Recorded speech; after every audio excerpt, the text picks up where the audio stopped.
चंदन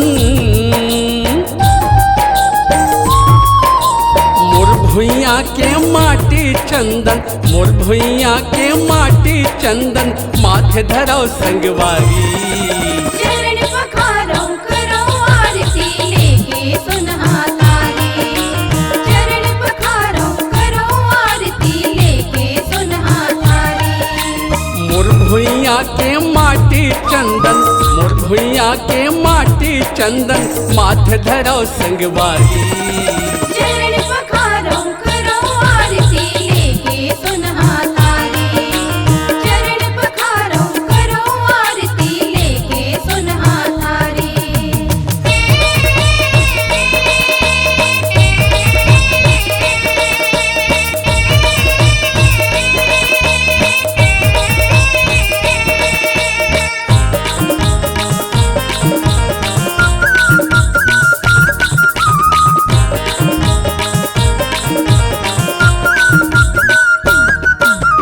कण कण माँ बसे राम कृष्ण यौ शंकर यौ घटदानी शंकर यो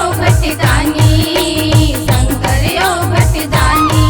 अमृत बरसाए चारों कोटि गीता रामायण की वाणी गीता रामायण की वाणी गीता रामायण की वाणी सूर्य कबीरा तुलसीदास जी सूर्य कबीरा तुलसीदास जी ज्ञान दिए नर नारी चरण पखारो करो आरती लेके सुनहा तारी चरण पखारो करो आरती लेके सुनहा तारी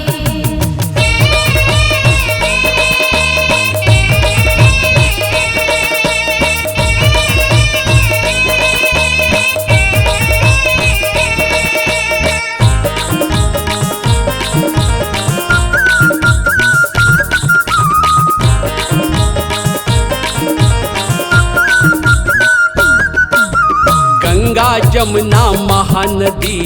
गोरे को राम विराजे तोरे को राम विराजे तोरे को राम विराजे काशी मथुरा वृंदावन चारों धाम साजे चारों धाम ही साजे चारों धाम ही साजे हरिश्चंद्र करण जस दानी हरिश्चंद्र करण जस दानी जन्मे यहाँ अवतारी चरण पखारो करो आरती लेके सुनहा तारी चरण पखारो करो आरती लेके सुनहा तारी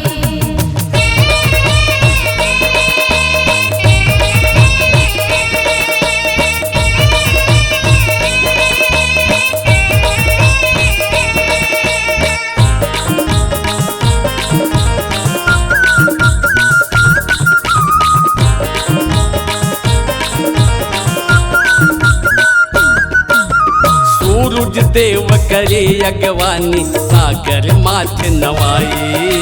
सागर माथ नवाए सागर माथ नवाए सोन चिड़ैया छैहा भुइया गुणगुणला सब गाई गुनगुनला सब गाए गुनगुनला सब गाए नावा अंजूर बगरे रग बगले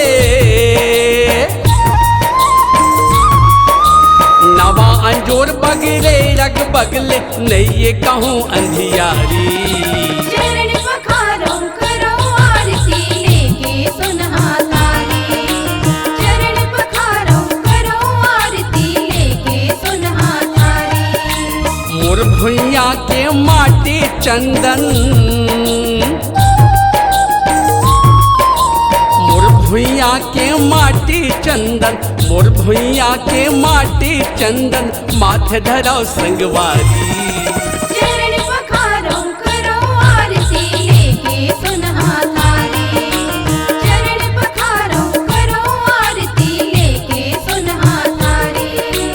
चरण पखारो करो आरती लेके सुनहा थारी।